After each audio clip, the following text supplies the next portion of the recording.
Hello दोस्तों, स्वागत है आपका संकल्प स्पीसीज में। आइए देखते हैं एनसीईआरटी की एक और वीडियो में जो कक्षा 7 की है, 7th क्लास की एनसीईआरटी है। उसमें चैप्टर नंबर 5 की शुरुआत कर रहे हैं। चैप्टर नंबर 4 तक कवर करवा दी है। ये एनसीईआरटी की हिस्ट्री है।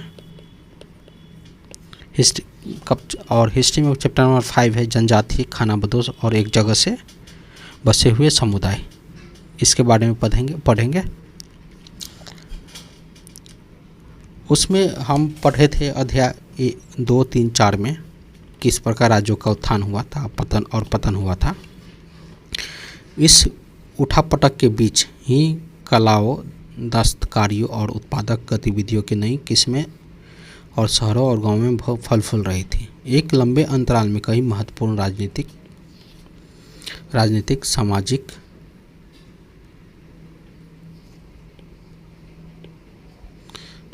सामाजिक और आर्थिक परिवर्तन हुए, लेकिन सामाजिक परिवर्तन हर जगह एक समान नहीं हुए, क्योंकि अलग अलग किस्म के समाज अलग अलग तरीक़ों से विकसित हुए। ऐसा कैसे और क्यों हुआ, यह समझना महत्वपूर्ण है। इस उपमहाद्वीपीय में बड़े हिस्सों में समाज और वर्ण नियमानुसार पहले से ही विभाजित किया गया था। ब्राह्मणों द्वारा सुझाए गए नियम और बड़े बड़े राज्यों के राजाओं द्वारा स्वीकार किए गए थे। इससे ऊंच और नीच और अमीर तथा गरीब के बीच एक फासला बढ़ता गया और दिल्ली के सुल्तानों और मुगलों के काल में श्रेणीबद्ध समाज ज़्यादा जटिल हो गया था। बड़े शहरों में से बड़े जनजातीय समाज थे, अलबत्ता और दूसरे जगह के समाज भी उस समय मौजूद थे। उपमहाद्वीपीय के कई समाज ब्राह्मणों द्वारा सुझाए गए नए सामाजिक नियमों और कर्मकांडों को नहीं मानते थे और न ही वे कई असमान वर्गों में विभाजित थे। अक्सर ऐसे समाज को जनजातीय समाज कहा जाता है। प्रत्येक जनजातीय के सदस्य नातेदारी में बंधन से जुड़े होते थे। कई जनजातीय खेती से अपना जीविकापोर्जन करते थे। कुछ दूसरी जनजाति के लोग शिकारी, संग्राहक या पशुपालक थे। प्रायः वे अपने निवास स्थान के प्राकृतिक संसाधनों को पूरा इस्तेमाल करने के लिए इन गतिविधियों का मिला-जुला रूप से अपनाते थे। कुछ जनजाति खानाबदोश थी और वे एक जगह से दूसरे जगह घूमती रहती थी। जनजातीय समूह संयुक्त रूप से भूमि और चारागाहों पर नियंत्रण रखते थे और अपने खुद के बनाए गए नियमों के आधार पर परिवारों के बीच इनका बंटवारा करते थे। इस उपमहाद्वीप के विभिन्न हिस्सों में कई बड़ी जनजातियाँ फली फूली और सामान्यतः ये जंगलों और पहाड़ों, रेगिस्तानों और दूसरे दुर्गम जगहों पर निवास करती थी। कभी कभी जनजातीय विभाजन पर आधारित अधिक शक्तिशाली समाजों के साथ उनका टकराव होता था। कई मायनों में इन जनजातियों ने अपनी आज़ादी को बराबर रखा और अपनी अलहदा संस्कृति को बचाया। लेकिन जाति आधारित और जनजाति समाज दोनों अपनी विविध किस्म की ज़रूरतों के लिए एक दूसरे पर निर्भर भी रहते थे। टकराव और निर्भरता के इस संबंध में दोनों तरह के समाज को धीरे धीरे बदलने का काम किया। जनजातीय लोग कौन थे? समकालीन इतिहासकारों और मुसाफिरों ने जनजातीय के बारे में बहुत कम जानकारी दी है। कुछ अपवादों को छोड़ दे तो जनजातीय लोग भी लिखित दस्तावेज नहीं रखते थे, लेकिन समृद्ध रीति रिवाज और विचिक मौखिक परंपराओं का वे संरक्षण करते थे। वे परंपराएं हर नई पीढ़ी को विकसित विरासत में मिलती थी। आज के इतिहासकार जनजाति का इतिहास लिखने के लिए इन वाचिक परंपराओं का इस्तेमाल करने लगे हैं। जनजातीय लोग भारत के लगभग हर क्षेत्र में पाए जाते थे। किसी भी जनजाति का इलाका और प्रभाव समय के साथ साथ बदलता रहता था। कुछ शक्तिशाली जनजातियों का बड़े इलाका पर नियंत्रण था। पंजाब में खोखर जनजाति 13वीं और 14वीं सदी के दौरान बहुत प्रभावशाली थी। यहाँ बाद में गख्खर लोग ज़्यादा महत्वपूर्ण हो गए। उनके मुखिया कमाल खान गख्खर को बादशाह अकबर ने मनसबदार बनाया गया था। मुल्तान और सिंध के मुगलों द्वारा अधीन कर लिए जाने से पहले लगाह और धून लोगों का प्रभुत्व अत्यंत विस्तृत क्षेत्र पर था। उत्तर पश्चिम में एक और विशाल एवं शक्तिशाली जनजाति थी बलोच। ये लोग अलग अलग मुखिया वाले कई छोटे छोटे कुलों में बटे हुए थे। पश्चिमी हिमालय में गटी और गड़ियारों के जनजाति रहती थी। उपमहाद्वीप में सुदूर और उत्तर पूर्वी भाग भी नागा और अहोम और कई दूसरे जनजाति पर का पूरी तरह प्रभुत्व था। मौजूदा बिहार और झारखंड में कई इलाकों में 12वीं सदी तक चेर सरदारियों का उदय हो चुका था। बादशाह अकबर के प्रसिद्ध सेनापति राजा मानसिंह 1691 में चेर लोगों पर हमला किया और उन्हें परास्त किया। उन्हें लूटकर अच्छा खासा माल इकट्ठा किया, लेकिन वे पूरी तरह अधीन नहीं बन पाए। औरंगजेब के समय मुगल सेनाओं ने चेर लोगों के कई इलाकों पर कब्जा किया और इन जनजातियों को अपना अधीनस्थ बना लिया। इन क्षेत्र में रहने वाले महत्वपूर्ण जनजातियों में मुंडा और संताल थे, यद्यपि ये उड़ीसा और बंगाल में भी रहते थे। थोड़ा सा मैप के देखते हैं। कोच, अहोम जो नॉर्थ ईस्ट साइड में, खासी, कच्ची सरस, नागा जो नागालैंड साइड में, मुंडा, चेर बिहार और झारखंड के बॉर्डर पर है, संथाल, ओरन, गोंडा, बैगस, खोंड, कोयास, गोडवाना, ये सब जनजाति। भील, कोल जो महाराष्ट्र साइड में, काकाटीरास, बेराद, करोगा ये महाराष्ट्र साइड में, कर्नाटक साइड में, बतागस, बेतर, मारवाड़ ये तमिलनाडु साइड में है, तमिलनाडु केरल साइड में, कोली, भील, जाटवास, चमास, अरघुन, लंघान, चुचुहा, खोखर, गखर, बलूची, ये सब ट्राइब लोग हैं। उसके बाद देखिए ट्राइब लोग शिकार कैसे करता था। ट्रेडिशनल शिकार करता था, तीर धनुष से शिकार करता था। कर्नाटक और महाराष्ट्र में की पहाड़ियों में कोल, बेराद और कई दूसरी तरह के जनजातियों का निवास स्थान थे। कोल लोग गुजराती के कई इलाकों में भी रहते थे। कुछ और दक्षिण में कोरागा, बेतर, मारवाड़ और दूसरी जनजाति का विशाल आबादी थी। भील की बड़ी जनजाति पश्चिम और मध्य भारत में फैली थी। 16वीं सदी के अंत आते आते उनमें से कई एक जगह बसे हुए थे। खेतीहर और यहाँ के कई जमींदार बन चुके थे। तब भी भील के कई कुल शिकारी संग्राहक बने थे। मौजूदा छत्तीसगढ़ और मध्य प्रदेश, महाराष्ट्र और आंध्र प्रदेश में गोंड लोग बड़ी तादाद में फैले हुए थे। खाना बदोश और घुमंती लोग कैसे रहते थे।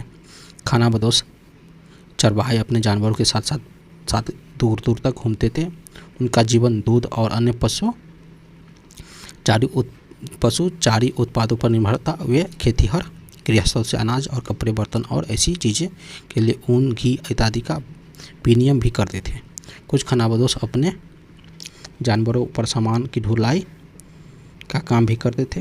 एक जगह से दूसरी जगह जाते आते वे सामान की खरीद फरोख्त करते थे। बंजारा लोग सबसे महत्वपूर्ण व्यापारी खानाबदोश थे। उनका कारवां डंडा कहलाता था।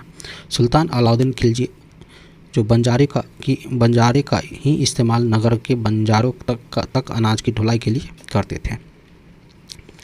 बादशाह जहांगीर ने अपने संसारनों में लिखा है कि बंजारे विभिन्न इलाकों में अपनी बैलों पर अनाज लेकर शहरों में बेचते थे और सैन्य अभियान के दौरान वे मुगल सेना के लिए खदानों की ढुलाई का भी काम करते थे। किसी भी विशाल सेना के लिए 1 लाख बैल का अनाज ढोते थे। ये था कुछ भील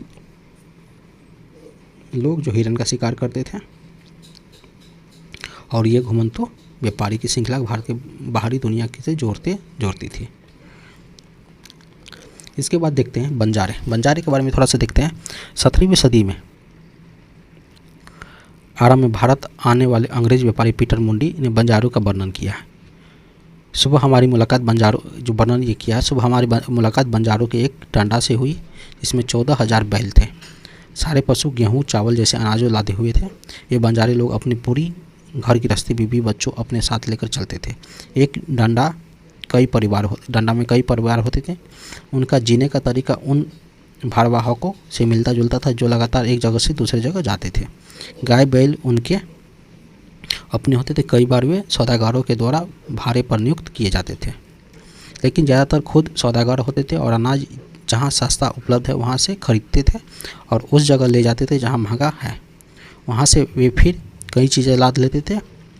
जो किसी और जगह मुनाफे के साथ बेची जा सकती थी। टांडा में 6 से 700 तक के लोग हो सकते थे। वे एक दिन में 6 या 7 मील से ज़्यादा सफ़र नहीं करते थे। यहाँ तक कि ठंडे मौसम में भी अपना गाय बैल पर सामान उतारने के बाद उन्हें चरने के लिए खुले छोड़ देते थे, क्योंकि यहाँ ज़मीन पर्याप्त है और उन्हें रोकने वाला कोई नहीं था। उसके बाद कई पशुचारी जनजाति मवेशी और घोड़े जैसे जानवरों पालने पोसने का और संपन्न लोगों के हाथ उन्हें बेचने का काम करते थे। छोटे मोटे फेरी वाले की विभिन्न जातियाँ भी एक गांव में एक दूसरे गांव में भ्रमण करती थी।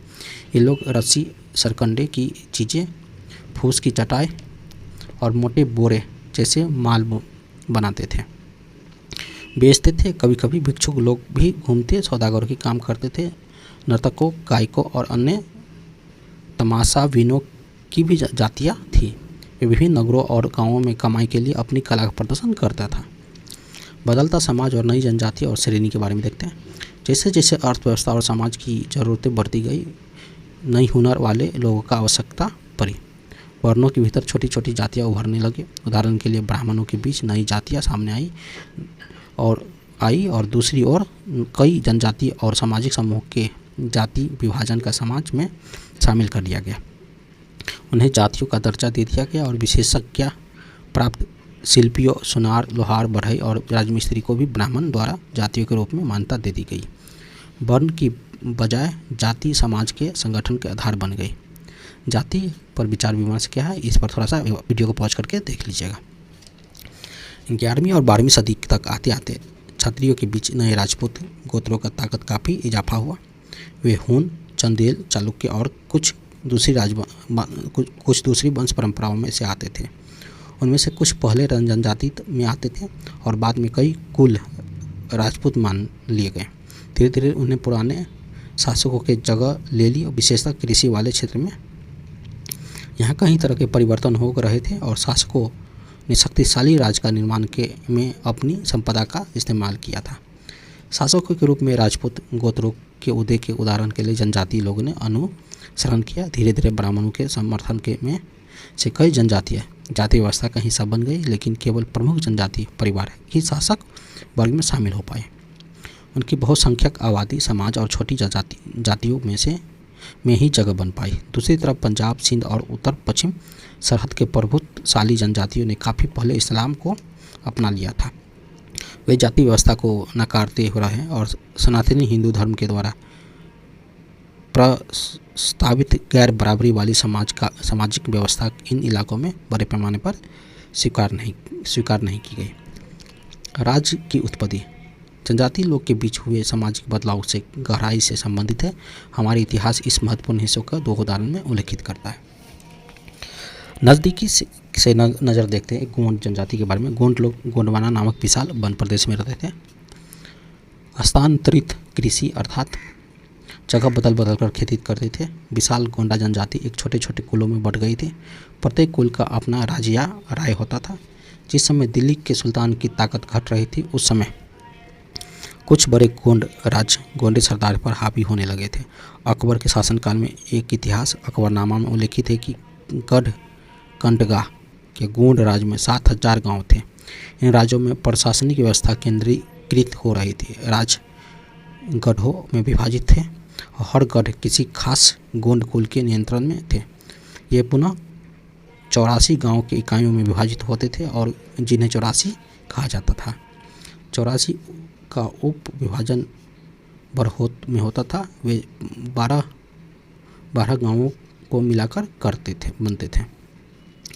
बड़े राज्यों का उदय में गोंड समाज के चरित्र का बदलाव डाला और उनका मूलतः बराबरी वाला समाज धीरे धीरे आसमान सामाजिक वर्गों में विभाजित हो गया। ब्राह्मण लोग ने गोंड राजाओं के से अनुदान में भूमि प्राप्त की और अधिक प्रभावशाली बन गए। गोंड सरदारों को अब राजपूतों के रूप में मान्यता प्राप्त करने की चाहत हुई। इसलिए गढ़कंडागा के गोंडा राजा अमनदास ने संग्राम शाह की उपाधि धारण की। उनके पुत्र दलपत ने महोबा के चंदेल राजपूत राजा सालबहान की पुत्री राजकुमारी दुर्गावती से विवाह किया। दलपत की मृत्यु कम उम्र में हो गई और रानी दुर्गावती बहुत योग्य थी। उसने अपने 5 साल के पुत्र वीर नारायण के नाम पर शासन का कमान संभालती थी। उसके समय राज का एक और अधिक विस्तार हुआ। 1565 ईस्वी में आसिफ खान के नेतृत्व में मुगल सेनाओं ने गाढ़ कांटगा को पर हमला किया और राजेंद्र का पति ने इसका जमकर सामना किया। उनकी हार हुई और उसने समर्पण करने के बजाय मर जाना बेहतर समझा। उसका पुत्र तुरंत बाद लड़ता हुआ मारा गया। गढ़ कांटगा एक समृद्ध राज्य था। उसने हाथियों को पकड़ने और दूसरे राज्यों में उनका निर्यात करने के व्यापार के खास धन कमाया। जब मुगल ने गोंडों को हराया तो उन्हें लूट में बेशकीमती सिक्के और हाथी बहुयात में हाथियाँ लिए गए। उन्होंने राज्य का एक भाग अपने कब्जे में ले लिया और शेष वीर नारायण के चाचा चंदर शाह को दे दिया। गढ़ कांटगा के पतन के बावजूद गोंड राज्य कुछ समय तक चलता रहा, लेकिन काफ़ी कमज़ोर हो गए थे और बाद में अधिक शक्तिशाली बुंदेल और मराठों के खिलाफ उनके संघर्ष असफल रहे। अहोम के बारे में देखते। अहोम लोग मौजूदा म्यांमार के आकार 13वीं सदी से में ब्रह्मपुत्र घाटी में आ बसे थे। उन्हें भुइया या भूस्वामी लोगों की पुरानी राजनीतिक व्यवस्था का दमन करके नए राज्य की स्थापना की। 16वीं सदी के दौरान उन्होंने चुटिया जो 1523 और कोछा जो 1581 में राज्यों को अपने राज्य में मिला लिया। उन्होंने कई अन्य जनजाति को भी अधीन कर लिया। अहोम ने एक बड़ा राज्य बनाया और इसके लिए 1530 के दशक में ही इतने वर्ष पहले अग्नि अस्त्रों का इस्तेमाल किया। 1660 तक आते आते उच्च स्तरीय बारूद और तोपों का निर्माण करने का सक्षम हो गए थे, लेकिन अहोम लोग दक्षिण पश्चिम से कई आक्रमणों का सामना करना पड़ा था। 1662 ईस्वी में मीर जुल्मा के नेतृत्व में मुगलों ने अहोम राज्य पर हमला किया और बहादुरी से सामना करने के बावजूद अहोम लोग की पराजय हुई, लेकिन उस क्षेत्र पर मुगल का प्रत्यक्ष नियंत्रण ज़्यादा समय तक नहीं बन पा रहा था। अहोम राज्य बेगार पर निर्भर था। राज्य के लिए जिन लोगों से जबरन काम लिया जाता था वे पाइक कहलाते थे। अहोम राज्य में एक जनगणना की गई थी। प्रत्येक गांव को अपनी बारी आने पर निश्चित संख्या में पाइक भेजने होते थे। इसके लिए जनगणना के बाद सघन आबादी वाले इलाकों में कम आबादी वाले इलाकों में लोगों को स्थानांतरित किया गया। इस प्रकार से अहोम कुल टूट गए। 17वीं शताब्दी में पूर्वार्ध में पूरा होते होते प्रशासन खास केंद्रित हो चुका था। लगभग सभी वयस्क पुरुष युद्ध के दौरान सेना में अपनी सेवाएं प्रदान करते थे और दूसरे समय वे बांध, सिंचाई व्यवस्था इत्यादि निर्माण या अन्य सार्वजनिक कार्यों में जुटे रहते थे। हम लोग चावल की खेती के नए तरीका भी अमल में लाए थे। अहोम समाज कुलों में विभाजित था जिन्हें खेल कहा जाता था। वहाँ दस्तकारों को बहुत कम जातियत थी, इसलिए अहोम क्षेत्र में दस्तकार निकटवर्ती क्षेत्र से आए थे। एक खेल में नियंत्रण के प्रायः कई गांव होते थे। किसान को अपने ग्राम समुदाय के द्वारा जमीन दी जाती थी। समुदायों की सहमति के बगैर राजा तक वे वापस नहीं ले सकता था। शुरुआत में अहोम लोग अपने जनजातीय देवता की उपासना करते थे, लेकिन 17वीं शताब्दी के पूर्वार्ध में ब्राह्मणों के प्रभाव में बढ़ोतरी हुई और मंदिरों ब्राह्मणों को राजा के द्वारा भूमि अनुदान दी गई और शिव सिंह 1714 से 1744 के काल में हिंदू धर्म वहाँ प्रधान धर्म बन गया था। लेकिन अहोम राजाओं ने हिंदू धर्म को अपनाने के बाद अपनी पारंपरिक आस्थाओं को पूरी तरह नहीं छोड़ा था। अहोम समाज एक अत्यंत परिष्कृत समाज था। कवियों और विद्वानों के अनुदान में जमीन दी जाती थी। नाट्य कर्म को प्रोत्साहन दिया जाता था और संस्कृति की महत्वपूर्णता कृतियाँ और स्थानीय भाषा में अनुवाद किया जा गया था। बुरंगी नामक ऐतिहासिक कृतियों को पहले अहोम भाषा में और फिर असमिया में लिखा गया। ये था दोस्तों चैप्टर नंबर 4। चैप्टर नंबर 5 और यहाँ तक नेपाल देखते हैं। यहाँ वो भूटान, इस क्षेत्र में अहोम सब रहता था। तो चैनल के साथ बने रहे दोस्तों।